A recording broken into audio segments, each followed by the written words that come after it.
Pete Hegseth, who's been in frontline battles himself. Yep. Don't you think you should have him on the show before you just automatic? He didn't say he didn't want women in the armed services. He said he didn't want them on the battlefield, which is a ridiculous. On the battlefield in combat. Yeah. So first of all, now, one more thing. Well, hold on. Let me just respond. Let me finish my point, and then you can answer.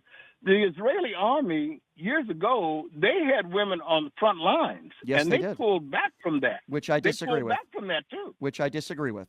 So let's. You know why they? Do you know why they did? Hold on. Let me just respond to everything you've just said about Pete Hegseth. First of all, just because you were on the battlefield and you served this country doesn't mean you should be the Secretary of Defense. That doesn't mean you're qualified. That's number one. Number two, if we're going to talk about character and character flaws, Donald Trump is the guy who hired this man who cheated on his first wife with somebody he works with, cheated on his second wife, and had a baby with a Fox News executive. Even worse, was accused of sexual assault and then paid off the woman to shut her up. We've now learned details that he paid her off in an out-of-court settlement to make the story go away. Guess what? That's not somebody that I want in one of the most powerful positions in this country. Now, going to what you said about women serving, there are plenty of women.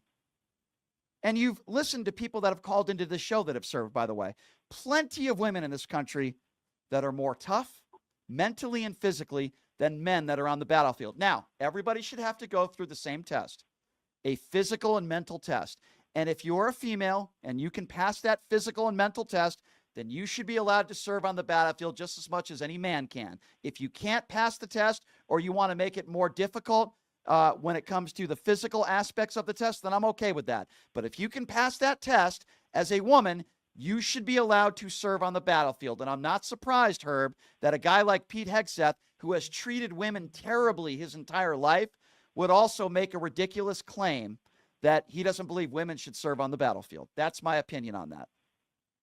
Yeah. Well, okay. All I'm saying is that I think before you condemn him for having this position, you should get his comments on why he thinks that way. So Pete Hegseth, okay, so let me comment on that.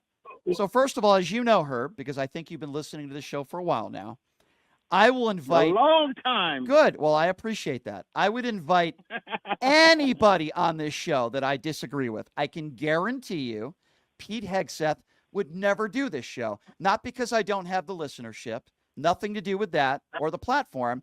He doesn't want to get into a debate with somebody before he's even put in that position officially. He would never do it, okay? And it's unfortunate, right? I will at least give Robert F. Kennedy Jr. credit for doing this show and others that have come on the show. The next press secretary, Caroline Leavitt, did do this show, and I will at least give her credit for that. But if the standard is we can't criticize people because they don't come on my show, I totally disagree with your position on that, okay? O.J. Simpson never did my radio show, but I still called him a double murderer, and he doesn't have to come on my show. He's dead now, but he doesn't have to come on my show to prove that. Donald Trump has never done my show before. He never will, okay? But Donald Trump, I can still criticize him and policies and the way he's lived his life, and I don't think Pete Hegseth needs to come on my show to defend. I would love for him to come on my show. I would love to have a conversation with him about this, but I don't think he has to come on my show first in order for me to criticize him, Herb. I think that's very unfair. Okay. All right, Herb. I appreciate your call. Thank you for calling into the show. 702-221-7283 is the number to call. I think Herb, I finally got Herb speechless. All right, who are we going to do next here?